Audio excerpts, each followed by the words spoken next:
Anak ni Sunshine Cruz, ginahasa umano ni Atong Ang. Narito ang katotohanan sa likod ng isyu. Sa mga nakaraang araw, isang kontrobersyal na balita ang kumalat sa social media at iba't ibang online platforms na nagsasabing ang anak ng aktres na si Sunshine Cruz ay ginahasa umano ng negosyanteng si Atong Ang. Ang naturang isyu ay nagdulot ng matinding reaksyon mula sa publiko, lalo na sa mga taga-suporta ng aktres at sa mga netizens na mabilis magbigay ng opinyon tungkol sa usapin. Ayon sa ilang post sa social media, may mga lumabas na alegasyon na may kinalaman si Atong Ang sa isang insidente ng pang-aabuso na umano'y sangkot ang isa sa mga anak ni Sunshine Cruz. Hindi malinaw kung saan nagmula ang impormasyon, ngunit ito ay mabilis na kumalat at naging mainit na paksa sa iba't ibang online forums. Dahil sa bigat ng akusasyon, maraming netizens ang nagpahayag ng kanilang pagkabahala at galit. May ilan ding agad na humusga kay Atong Ang at nanawagan ng hustisya para sa sinasabing biktima. Gayunpaman, may iba ring nanatiling mapanuri at hiniling na hintayin muna ang opisyal na kumpirmasyon bago magbigay ng anumang conclusion. Sa kasalukuyan, walang opisyal na pahayag mula kay Sunshine Cruz hinggil sa isyong ito. Wala ring inilalabas na kumpirmasyon o anumang detalye mula sa kanyang mga anak.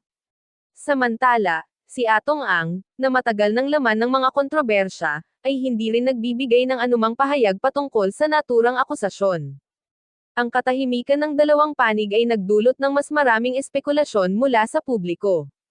Marami ang nagtatanong kung totoo nga ba ang balita o ito lamang ay isang pekeng ulat na kumakalat upang suran ang pangalan ng mga nasasangkot. Sa panahon ngayon, napakadaling kumalat ng mga pekeng balita o fake news dahil sa social media. Isang post lamang mula sa hindi kumpirmadong source ay maaaring umabot sa libo-libo o milyon-milyong tao sa loob ng ilang oras.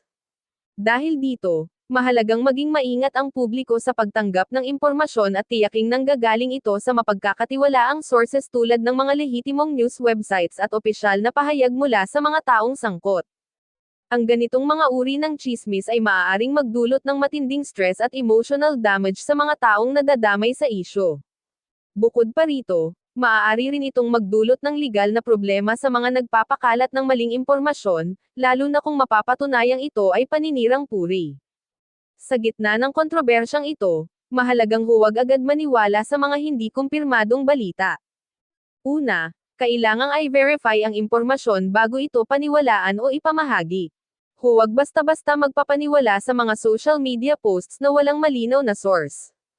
Pangalawa, hintayin ang opisyal na pahayag mula sa mga kinauukulan. Kung totoong may kaso, tiyak na maglalabas ng pahayag ang kampo ni Sunshine Cruz, Atong Ang, o mga awtoridad. Pangatlo, iwasang magpakalat ng hindi kumpirmadong balita, dahil maaari itong makasira sa reputasyon ng mga taong sangkot at magdulot ng hindi kinakailangang panik sa publiko. Panghuli, maging responsable sa paggamit ng social media.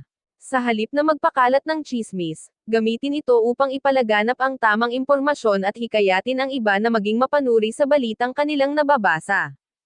Sa ngayon, walang sapat na ebidensya o opisyal na kumpirmasyon na nagpapatunay sa alegasyon laban kay Atong Ang. Habang hindi pa malinaw ang buong katotohanan, mahalagang manatiling kalmado at huwag basta-basta magpakalat ng hindi kumpirmadong impormasyon. Ang ganitong mga isyu ay sensitibo at maaaring magkaroon ng matinding epekto sa buhay ng mga taong nasasangkot. Patuloy naming susubaybayan ang usaping ito at magbibigay ng update sakaling may lumabas ng opisyal na pahayag mula sa mga kinauukulan.